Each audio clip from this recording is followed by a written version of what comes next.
다사다난했던 2020년 한 해가 저물어 가고 있습니다. 예기치 않은 코로나19 상황으로 인해서 연초에 우리가 계획한 많은 것들이 어그러지고 예상치 못한 방향으로 흘렀지만은 그럼에도 불구하고 지금 우리 있음이 하나님의 은혜인 줄 여러분 믿으시기 바랍니다.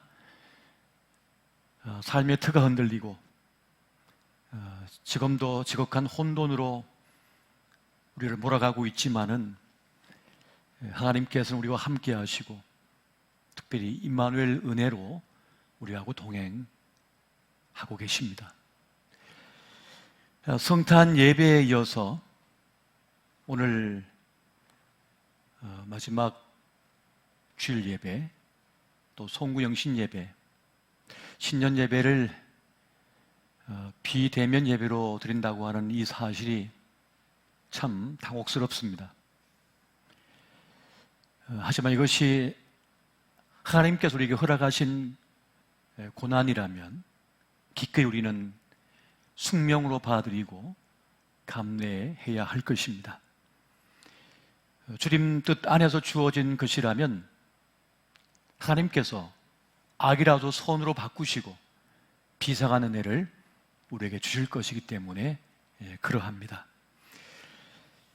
지금 공고한 시간을 보내고 계신 분들은 그런 생각도 가지게 될 것입니다.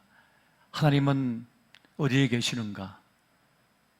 왜 내 삶의 현장 속에 역사를 행하여 주지 않으시는가? 하는 그런 생각을 가지며 낙심 속에 있을 수도 있겠습니다. 하지만 하나님께서는 우리를 버려두지 아니하시고 함께 하시며 동행하고 계십니다. 한 해의 마지막 주일 예배 말씀을 준비하면서 주님 어떠한 메시지를 전해야 할까요? 하며 기도하는 가운데 주님께서 제 마음 깊이 주신 단어가 있었는데 그것은 은혜라고 하는 것이었습니다.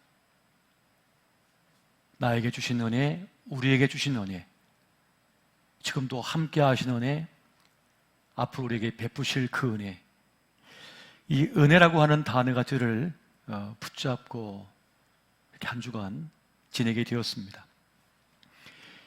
사라에게 쫓겨난 하갈은 아들 이스마엘과 함께 광야로 나아갑니다. 근데 가지고 나왔던 배낭에 음식이 다 동이 나고 이제 마실 물도 사라져 버렸습니다. 어디로 가야 할까 갈 곳도 정하지 못한 채 사막에서 이렇게 헤매다가 이스마엘이 배고픔과 목마름 속에서 그 입이 시뻘겋게 타 들어가는 것을 보며 절규하죠. 그렇게 하갈이 비통한 눈물을 흘릴 때에 하나님의 천사가 그들에게 찾아옵니다. 이 아이의 부르짖음을 주님께서 들으셨고 하나님께서 이 아이에게 한 민족을 이룰 은혜를 주실 것이다. 그 약속의 말씀을 전해줍니다. 누구도 예상할 수 없었고 누구도 계획할 수 없는 그 일들이 하나님의 뜻하심 속에서 그들에게 주어지고 있음을 성경은 우리에게 알려주고 있습니다. 설명할 수 있으면 은혜가 아니라는 말이 있습니다. 은혜는 이유가 없다는 겁니다. 은혜는 설명할 길이 없다는 것입니다. 도저히 납득이 되지 않고 말도 되지 않는 것이 은혜라고 합니다. 이 은혜라고 하는 말을 히브리어로는 헤세드라는 말을 쓰고 헬라어로는 카리스라고 하는 말을 씁니다. 이것은 받을 자격이 없는 자에게 거저 주어지는 전적인 호의라고 하는 그런 뜻을 가지고 있습니다. 아무 공로 없고 자격이 없는데 무조건적으로 주어진 것, 이것이 바로 헤세드, 카리스, 바로 은혜라고 하는 말입니다. 지금 우리는 한 해의 끝자락에 서 있습니다. 숨가쁘게 달려온 한 해를 마무리해야 하는 그러한 자리에 서 있는 것입니다. 이때 우리에게 필요한 것이 있다면 바로 은혜라고 하는 것입니다. 여러분, 한 해의 첫 시작을 출발이라고 본다면, 저 정상을 향하여 나아가는 출발이라고 본다면, 한 해의 마지막은 이제 지상으로 온전히 내려오는 것이 될 것입니다. 여러분, 등산을 해보신 분들은 잘 아시겠지만 산에 이 정상을 향하여 올라가는 것도 참 어려운 일인데 내려오는 것은 더 어렵습니다. 내려오다가 낙상하는 일들이 많기 때문에 그렇습니다. 정상에 올라가는 것도 남다른 은혜가 필요하지만 내려올 때도 특별한 은혜가 필요한 것입니다. 내려오다가 낙상하여 떨어지면 그동안 수고 애쓴 것이 허사가 되고 물거품이 되기 때문에 그렇습니다. 제 아무리 최첨단의 비행기를 할지라도 착륙에 실패하면 그것은 추락이 됩니다. 땅에 내리는 것은 똑같지만 착륙과 추락은 전혀 다른 것입니다. 우리가 태평양을 날아왔더라도 착륙에 실패하면 추락이 되어버립니다. 고도의 집중력을 발휘해서 무사히 안착할 수 있어야 됩니다. 그래야만 다시 날아오를 기약을 할 수 있기 때문에 그러합니다. 그렇기 때문에 날아오르는데도 은혜가 필요하고 무사히 안착하는데도 내려오는데도 은혜가 필요하다는 것입니다. 그렇게 안착했을 때 내일을, 미래를 기약할 수 있게 됩니다. 믿는 우리가 한 해를 잘 마무리하는 길이 있습니다. 그것은 바로 감사함으로 안착하는 겁니다. 감사함으로 마무리하는 겁니다. 이것이 오늘 우리에게 필요합니다. 감사가 있는 곳에 은혜가 따른다고 했습니다. 그리스도를 본받아라고 하는 유명한 글을 쓴 토마스 아 캠퍼스는 감사하는 사람에게는 언제나 은혜가 따라다닌다라고 하는 말을 남겼습니다. 그러니까 감사하는 사람에 따라서 하나님의 은혜가 임하고 머문다는 것입니다. 그래서 복 있는 사람의 비결이 뭐냐? 그 비밀은 바로 감사에 있다. 이렇게 말을 하고 있습니다. 다시 한번 말씀드립니다만 은혜라고 하는 것은 아무 자격 없는 자에게 전적으로 베풀어지는 호의입니다. 자격도 없고 공로도 없는데 주어지는 것. 그러니까 그 은혜는 나에게 원인이 있는 것이 아니라 하나님께 있는 겁니다. 하나님의 의지에 의해서 우리에게 은혜가 주어진 것입니다. 그런데 누구에게나 하나님의 은혜가 주어질 수 있지만 그 은혜를 머물게 하는 것은 우리의 실력을 필요로 합니다. 여러분, 선천적으로 탁월한 재능을 가지고 태어난 이들이 있습니다. 수학적인 재능을 가진 이들이 있고 음악적인 재능을 가진 이들이 있고 남다른 예술성을 가진 이들도 있고 또 운동신경이 남다른 일도 있고 태어날 때부터 외모가 출중한 일도 있는 것을 보게 됩니다. 그런데 그 재능을 유지하고 성장시키기 위해서는 남다른 각오와 노력을 기울여야 됩니다. 그래야만 그 선천적인 재능을 더 발휘할 수 있고 유지할 수 있기 때문에 그렇습니다. 그러니까 그 은혜를 지속적으로 머물게 하는 그 실력, 그 능력이 우리에게 필요하다는 것입니다. 바로 그것이 감사라고 하는 것입니다. 시편 50편 23절 보니까 감사로 제사를 드리는 자가 나를 영화롭게 하나니 그의 행위를 옳게 하는 자에게 내가 하나님의 구원을 보이리라. 그렇게 지금 우리에게 말씀해 주고 있습니다.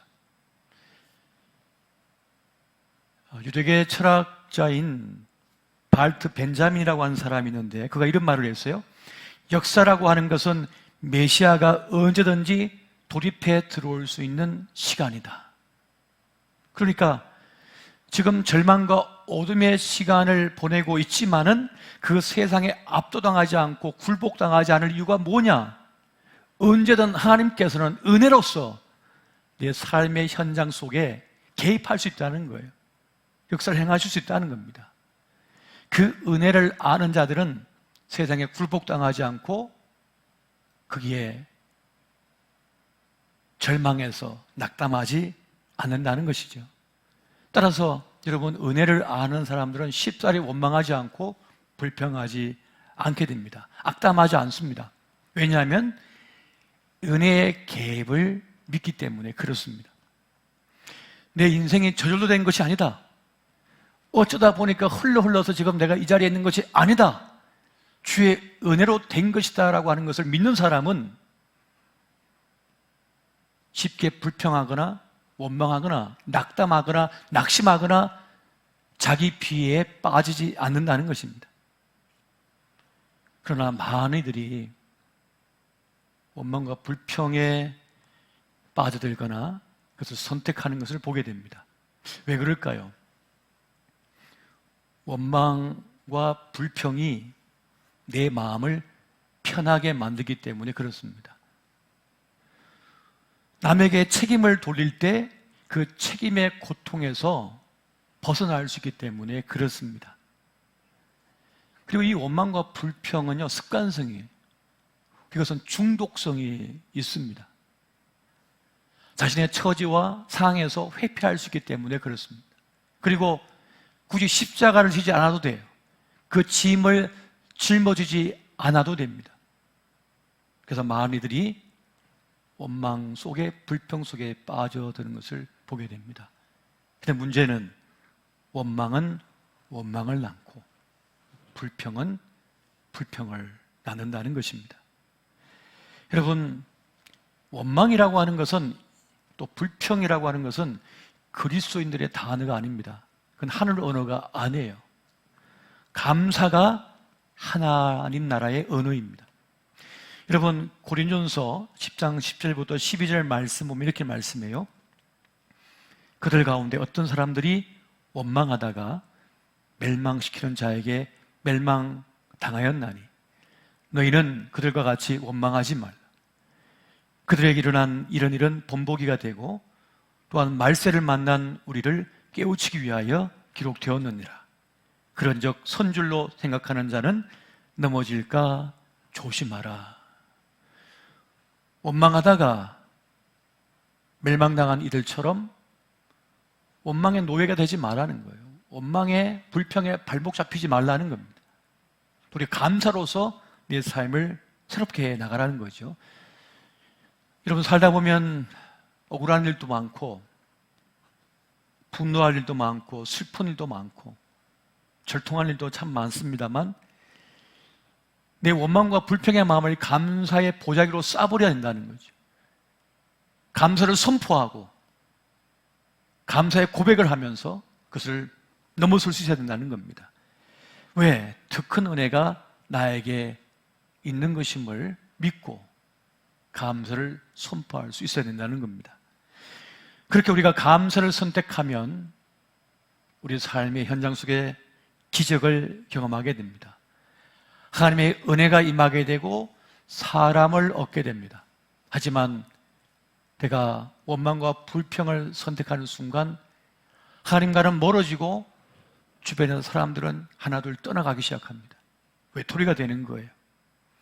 감사하면 감사할 일이 계속 생겨나고 원망하고 불평하기 시작하면 원망과 불평의 일들이 계속해서 생각나고 보여지게 된다는 겁니다. 그래서 찰스 스펄전 목사님은 그런 말을 합니다. 불행할 때 감사하면 불행이 끝나고 형통할 때 감사하면 형통이 연장된다. 그런 유명한 명언을 남겼습니다. 하나님께서는 우리가 연약한 존재임을 아십니다. 그래서 원망과 불평하는 존재인 걸 아셔요. 하지만 하나님께서는 그것을 하지 말라고 하시는 겁니다. 왜냐하면 그것이 우리를 불행하게 만들 것이기 때문에. 그래서 항상 기뻐하라, 항상 감사하라고 말씀하는 겁니다. 골로새서 3장 8절부터 10절까지의 말씀 같이 한번 보겠습니다. 자, 시작. 이제는 너희가 이 모든 것을 벗어버리라. 곧 불암과 노용과 악의와 비방과 너희 입에 부끄러운 말이라. 너희가 서로 거짓말을 하지 말라. 옛 사람과 그 행위를 벗어버리고 새 사람을 입었으니 이런 자기를 창조하신 이의 형상을 따라 지식에까지 새롭게 하심을 입은 자니라. 아멘. 비방하고 분해하고 노여워하는 것, 거짓을 행하고 옛 모습을 그대로 간직하는 것, 이건 거듭난 자의 모습이 아니라는 것이죠. 우리는 하나님께 속한 자고 하늘에 속한 자란 말이에요. 언어와 행위로서 하나님께 속하지 않은 자처럼 하지 말라는 겁니다. 불행을 자초할 것이기 때문에. 그래서 이렇게 말씀합니다. 골로새서 3장 15에서 17절 말씀 같이 읽습니다. 자, 시작. 그리스도의 평강이 너희 마음을 주장하게 하라. 너희는 평강을 위하여 한 몸으로 부르심을 받았나니 너희는 또한 감사하는 자가 되라. 그리스도의 말씀이 너희 속에 풍성히 거하여 모든 지혜로 피차 가르치며 권면하고 시와 찬송과 신령한 노래를 부르며 감사하는 마음으로 하나님을 찬양하고 또 무엇을 하든지 말에나 이래나 다 주 예수의 이름으로 하고 그를 힘입어 하나님 아버지께 감사하라. 그리스도의 평강이 우리 마음을 주장하시도록 그렇게 내어드려야 된다는 거예요.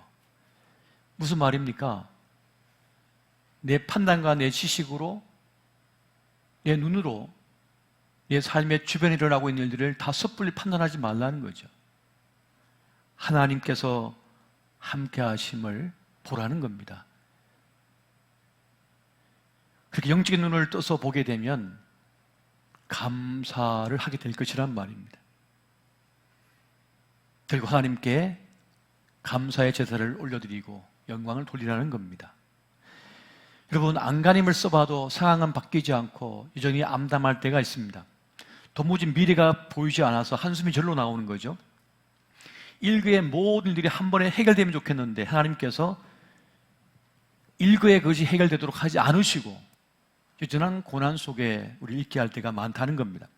하지만 그럼에도 불구하고 우리가 감사를 선택하고 고백하게 될 때 하나님의 은혜의 역사가 우리에게 일어난다는 것입니다.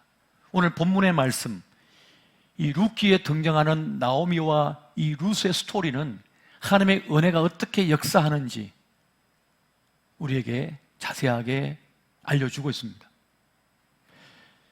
그리고 이 여인들의 삶을 통해서 우리 인생의 현실이 어떠한지를 우리가 알 수가 있어요. 여러분, 불행은 겹쳐서 올 때가 많다고 합니다. 기근 때문에 고향 베들레헴을 떠난 엘리멜렉 그 가족은 모압으로 들어갑니다. 하지만 모압에 들어갔지만 엘리멜렉이 죽어버립니다. 아내인 나오미는 두 아들을 이제 결혼시켜요. 그래서 오르바와 룻이라고 하는 두 며느리를 드리는 거죠. 그런데 이 두 아들도 자식 없이 세상을 등지고 말았습니다. 그래서 이 세 여인은 한 치 앞도 내다볼 수 없는 그런 절망 속에 놓여지게 됩니다. 행복한 꿈을 가지고 시작했지만 그들의 현실은 너무나 절망적이고 너무나 비참한 거였어요. 그래서 나오미는 이 가엾은 두 며느리에게 새로운 살 길을 제시합니다. 친정으로 돌아가라. 새로운 삶을 살라. 오르바는 울면서 시어머니 품을 떠나서 친정으로 갑니다. 근데 이 룻은 끝까지 시어머니 곁을 지키겠다는 거예요. 그렇게 룻은 시어머니 나오미와 함께 운명을 같이 합니다. 여러분, 결단하는 순간이지만 견뎌야 할 생의 무게는 정말 무겁기만 합니다. 이 연약한 두 여인이 살아내기에는 세상은 너무 거칠고 험하겠습니다. 어떻게 살아갈 길이 없는 거예요.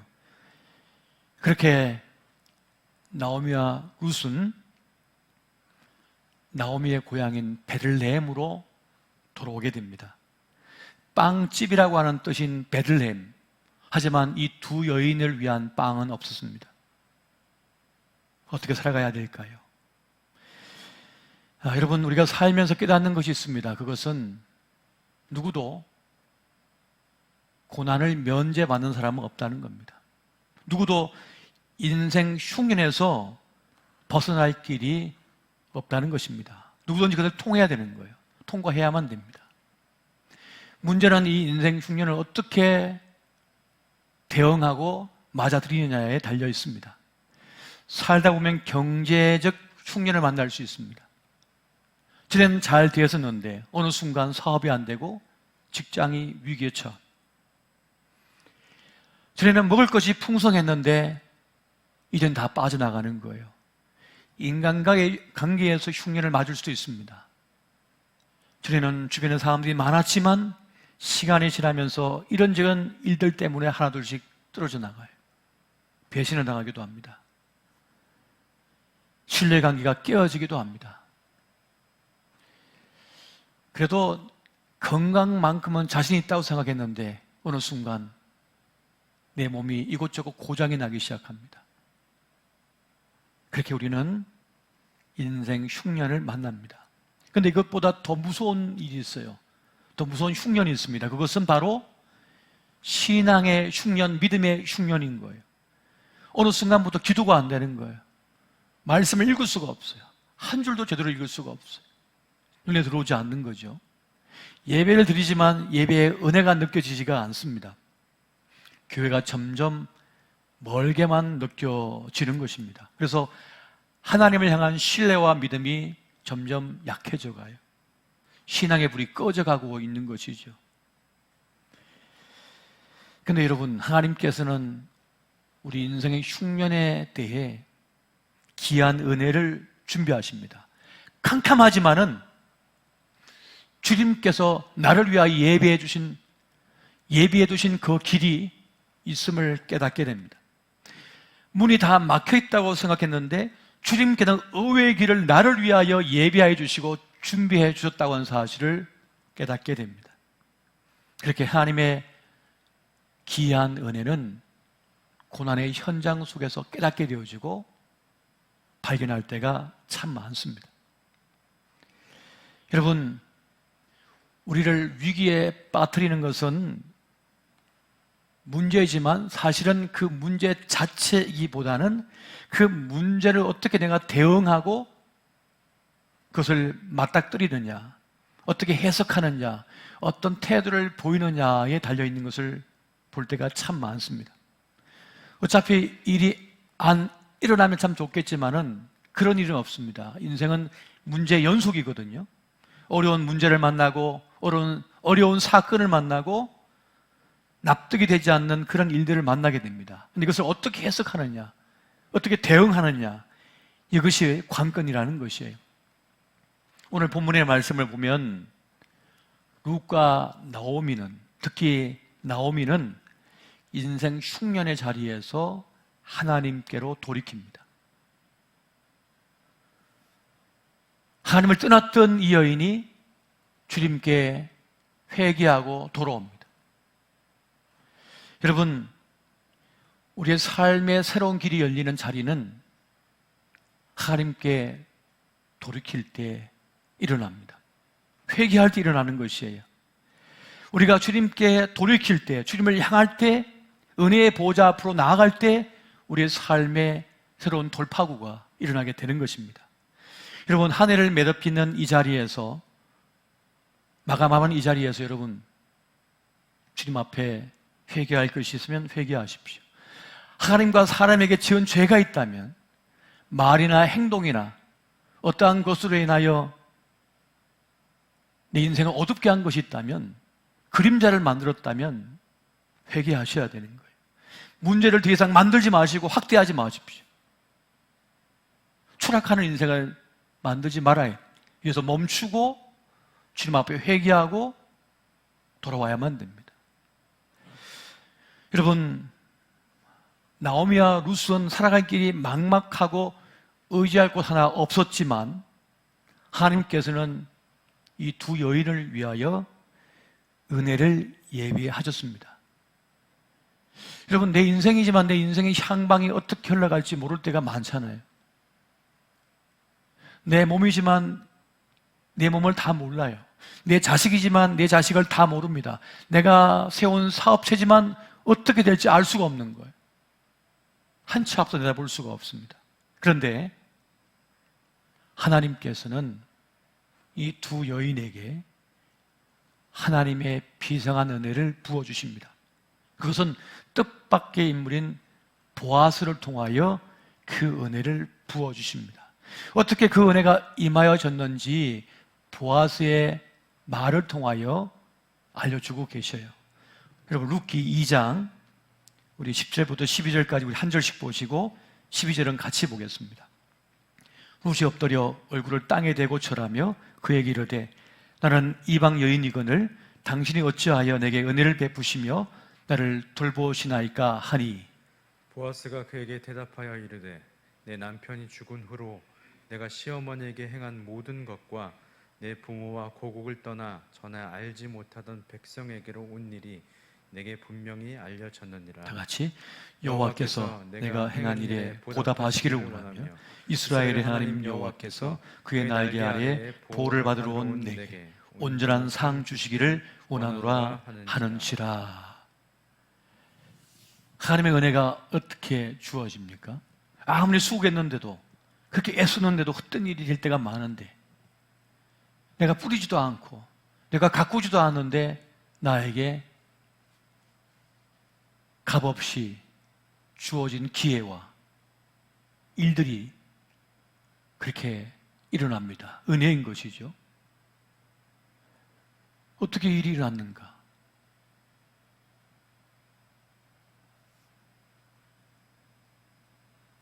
하나님을 향하여 돌이킬 때, 회개하여 돌아올 때, 그리고 악이 아니라 선을 선택하고 베풀 때, 여러분, 선함을 선택하는 것은 늘 손해보거든요.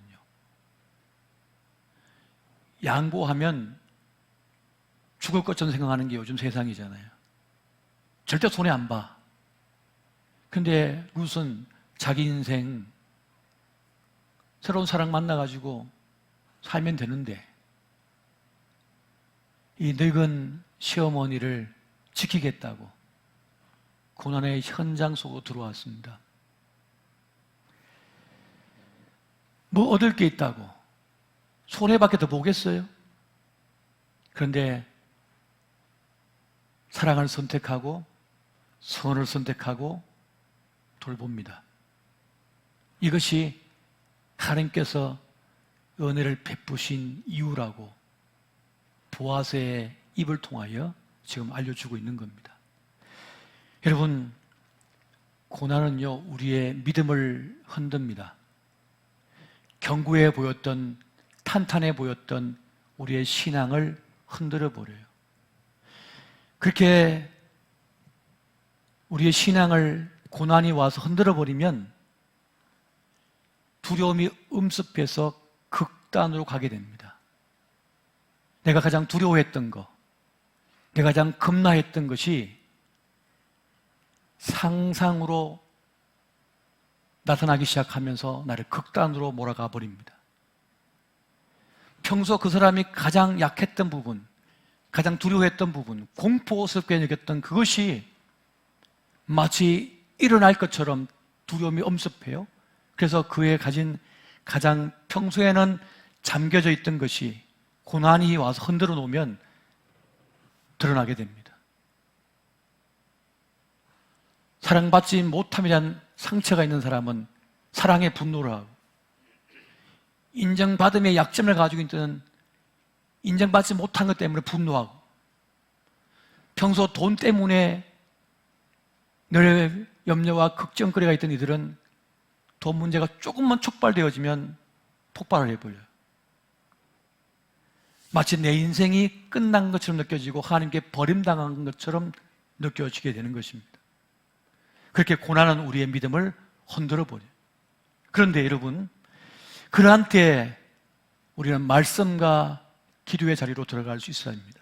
시편 119편 92절 93절을 보면 이렇게 말씀해요. 주의 법이 나의 즐거움이 되지 아니하였다면 내가 내 고난 중에 멸망하였으리이다. 내가 주의 법도들을 영원히 잊지 아니하오니 주께서 이것들 때문에 나를 살게 하심이니이다. 여러분, 고난 때문에 튼튼해 보였던 사람도, 탄탄해 보였던 사람도 폭삭망할 때가 있어요. 아무리 지금까지 잘 살아왔어도, 괜찮았어도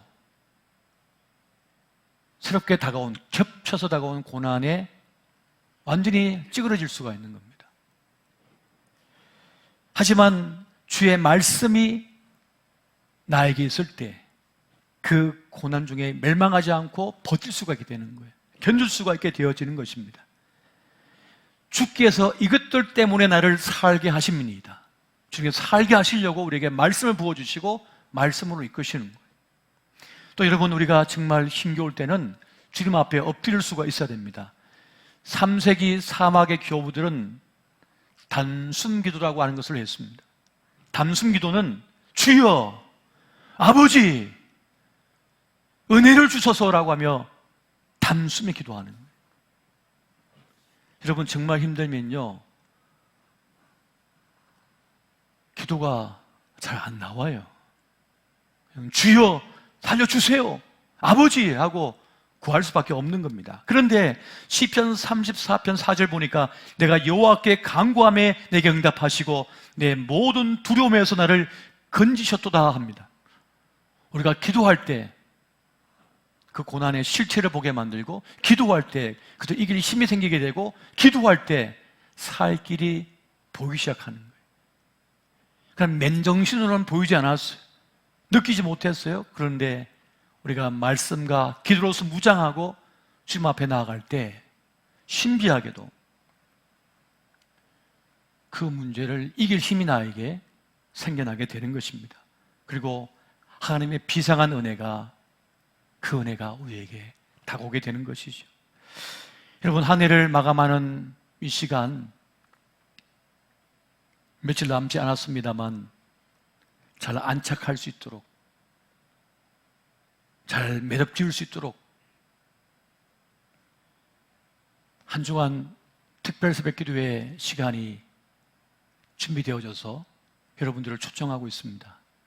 각 처소에서 그 새벽에 시간 알람 맞춰놓고 일어나세요. 일어나서 하루의 첫 시간을 찬송과 기도와 말씀으로 열어가십시오. 나에게 주신 그 말씀을 붙들고 한번 여러분의 처소에서 엎드리십시오. 그리하여 하나님의 은혜가 머무실 수 있도록, 그 비상한 역사가 내 삶의 자리에 일어날 수 있도록 그렇게 주님의 은혜를 구하시기 바랍니다. 그러면 올 한 해 내가 날 허비한 것 같고, 낭비한 것 같고, 실패한 것 같고, 아무것도 아닌 것 같은 인생이 하나님께서 채우시고 돌보시고 함께 했다고 하는 사실을 깨닫게 되면서 한 해를 잘 매듭짓고 또 한 해를 향하여 비상하는 그러한 은혜를 누리게 될 것입니다. 오늘 이 은혜가 함께 하시기를 예수 이름으로 축원드립니다.